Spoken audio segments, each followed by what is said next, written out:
Welcome to Sports for Real. This is Coach Hall on this very glorious first day of 2025.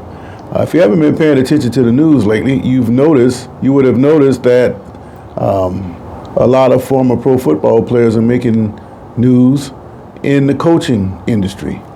Let's start with Teddy Bridgewater. He left pro football to become the head coach of his alma mater at Miami Northwestern High School. This year, he delivered a state championship. Now there's rumors that he could possibly go back to the NFL in the coaching. He could go back to the NFL as a player, or he could end up in the HBCU as a head coach.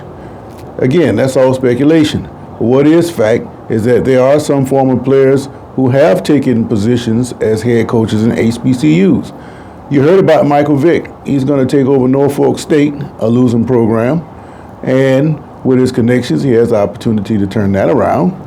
You have Deshaun Jackson. He has taken over the helm at Delaware State. He's going to be competing head-on with Michael Vick in the MEAC. And finally, you have Samshade, the former NFL linebacker turned coach, now is going to take over Alabama A&M. Now, of all the three that you name, only Shade has real experience to be qualified for the college level. But that doesn't mean those other two guys don't have a chance. But let's talk about Shade for a minute. Shade, after leaving the NFL, he started out as a volunteer coach. Then he got a position at Georgia State as a position coach. Then he became a special teams coordinator with the Cleveland Browns. That led to him taking over at Pinson Valley in Alabama in 2020. He replaced Patrick Nix there, and he won a state championship, just like Bridgewater.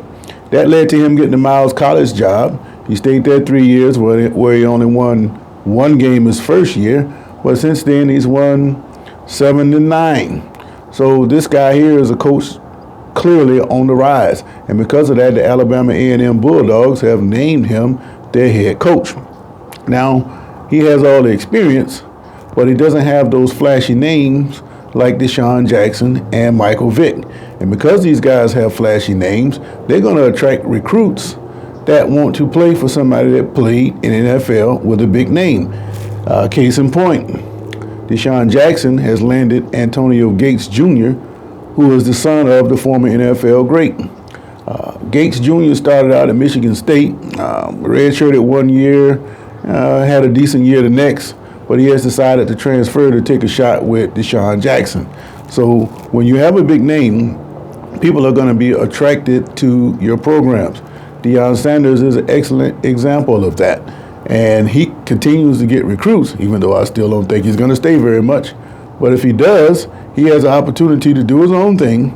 He can bring in his own recruits and do things the way he wants to do them. And he has a chance to leave his own mark. And I think if he has the heart for coaching, just like what you're seeing with Sam Shade, and if Deshaun Jackson has that heart for coaching, you're going to see these programs turn around pretty quick, and it's going to make for some exciting football on the HBCU level. But don't forget, Alabama and A&M with Sam Shade, you're going to have to deal with my Snakes. And my Snakes are on a pretty good course right now.